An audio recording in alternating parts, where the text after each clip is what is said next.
இது குறித்த கருத்துக்களை தெரிவிப்பதற்காக மூத்த பத்திரிகையாளர் திரு பிரியன் அவர்கள் இணைந்திருக்கிறார். வணக்கம் சார். பீகார் மாநிலத்தில் நடக்கக்கூடிய வாக்காளர் உரிமை யாத்திரையில ராகுல் காந்தியுடன் முதலமைச்சர் மு.க.ஸ்டாலின் கலந்திருக்கிறாரு. இது என்ன மாதிரியான தாக்கத்தை ஏற்படுத்தும்? உங்களுடைய பார்வை என்ன? இல்ல, அதாவது பீகாரை பொறுத்த மட்டும் அந்த ஸ்பெஷல் இன்டென்சிவ் ரிவிஷன் என்ற வாக்காளர் பட்டியலோட தீவிர திருத்தம் இருக்கு இல்லையா, அந்த திருத்தத்தை நடத்தும் பொழுது அக்டோபர் நவம்பர் மாசம் எலெக்ஷன் நடக்க வேண்டிய காலகட்டத்தில் ரொம்ப குறுகிய காலகட்டத்தில் இந்த திருத்தத்தை மேற்கொள்றது மட்டும் இல்லாமல் 65 லட்சம் பேர் நீக்கிட்டாங்க. 65 லட்சம் பேர் நீக்கிறது எந்த காரணத்தினால நீக்கினாங்கன்னா, ஆதார் கார்டு, வாக்காளர் அடையாள அட்டை, ரேஷன் அட்டை அதெல்லாம் ஒரு அடையாள கார்டாகவே எடுத்துக்கல. அது மட்டும் இல்லை, 11 விதமான கார்டுகள் சொன்னாங்க, அடையாள அட்டைகள் சொன்னாங்க. ஸோ இந்த மாதிரி இருக்கும்பொழுது அவங்க என்ன பண்ணுறாங்க, இந்த வாக்காளர் என்பவர் குடியுரிமை சம்மந்தப்பட்டதோட குடியுரிமையோட இணைச்சு அதை பார்க்குறாங்க. ஆக்சுவலாக குடியுரிமை ஒருத்தன் குடிமகனாக இருந்தால் தான் வாக்காளராக இருக்க முடியுன்ற மாதிரியான பார்த்து ஸோ அந்த குடியுரிமைக்கான ஆதாரம் அந்த மாதிரி விஷயங்களை கொண்டு போகிறாங்க. இது சிஏ சட்டத்தின்படி பார்க்க வேண்டிய ஒரு விஷயம். வாக்காளர் விஷயத்துக்கு அது பார்க்க வேண்டிய அவசியம் இல்லை, ஆனால் அதை பார்க்குறாங்க.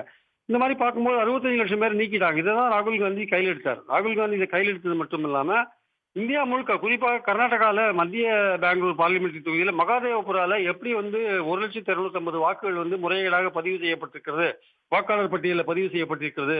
ஏன்னா அந்த தொகுதியில் காங்கிரஸ் 32,000 வாக்குல தான் தோத்தாங்க. ஸோ இந்த மாதிரி விஷயங்கள். அப்புறம் ஒரிசாவில் பிரச்சனை இருக்கு. திருச்சூர்ல அந்த சுரேஷ் கோபி வின் பண்ணதுல வாக்காளர் பட்டியலில் பிரச்சனை இருக்கு. அதே மாதிரி மகாராஷ்டிராவில் அதிக வாக்காளர்கள் 5லேருந்து 7 மணிக்குள்ள ஓட்டு போட்டது போன்ற விஷயங்கள் இருக்கு. அதாவது இந்தியா முழுக்க பார்த்தீங்கன்னா வெவ்வேறு இடங்களில் பார்த்தீங்கன்னா இந்த வாக்காளர் பட்டியலில் பெரிய ஒரு குளறுபடிகள், முறைகேடுகள்லாம் நடந்திருக்கு. ஆனால் இது எதற்குமே குறிப்பாக பீகார் 65 லட்சம் பேர் நீக்கிறது மிக முக்கியமான விஷயம். சுப்ரீம் கோர்ட்ல என்ன சொல்லிருக்காங்க, இப்போ ஆதார் அடையாள அட்டை நீங்க ஏற்றுக்கொள்ளணும்னு சொல்லியிருக்காங்க. ஆனால் அதற்கு பிஜேபியில் என்ன சொல்றாங்க, வெறும் ஆதார் அடையாள அட்டை மட்டும் போறாதுன்னு இவங்க ஒரு புது விளக்கம் பிஜேபியிலேருந்து தராங்க. ஸோ இதன் மூலமாக அவங்க லட்சக்கணக்கான வாக்காளர்களை அவங்களுக்கு யார் ஓட்டு போட மாட்டாங்களோ அவங்கள நீக்கிறதுக்கான முயற்சிகளில் பாஜக இறங்கியிருக்காங்கன்றது ரொம்ப தெளிவான ஒரு விஷயமா நான் பார்க்குறேன். அவங்களுக்கு ஓட்டு போடாதவங்கன்னு பார்த்தீங்கன்னா பீகாரில் கிட்டத்தட்ட 20 மாவட்டங்களில் முஸ்லீம்கள் பெரும்பான்மையாக இருக்காங்க. அந்த மாவட்டங்களில் தான் பெரும்பாலான நீக்கம் நடந்திருக்கு, டெலிஷன்ஸ் நடந்திருக்கு.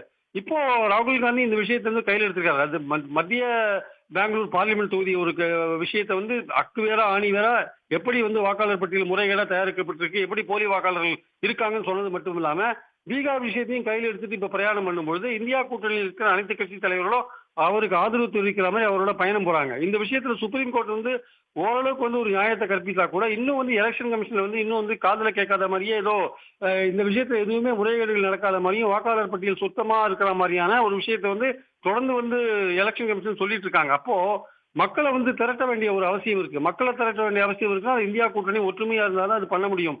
ஸோ அந்த சாலிடாரிட்டியை காமிக்கிறதுக்காக தான் ராகுல் காந்தியோட மற்ற தலைவர்கள், இந்தியா கூட்டணி தலைவர்கள் சுற்று பயணம் போறாங்க, பீகார்ல பயணம் போறாங்க. இது பீகார்ல மட்டும் விழிப்புணர்வு ஊட்டக்கூடிய ஒரு விஷயம் இல்லை, இந்தியா முழுக்கவே இந்த மாதிரி தான் வாக்காளர் பட்டியல் இருக்கு.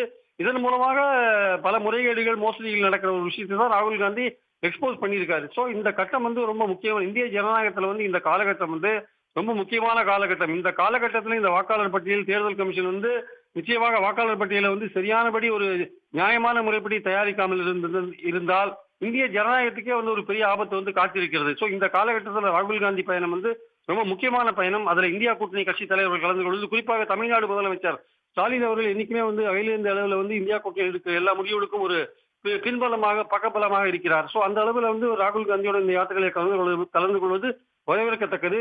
மக்கள்கிட்ட ஆல் இந்தியா லெவல்ல ஒரு விழிப்புணர்வை ஊட்டக்கூடிய ஒரு காலகட்டம். இதுல எதிர்கட்சிகள் தவறுவே ஆனால் இந்திய ஜனநாயகத்துக்கு அது எதிர்கால ஜனநாயகத்துக்கு ஆபத்தான ஒரு விஷயமா முடியும்.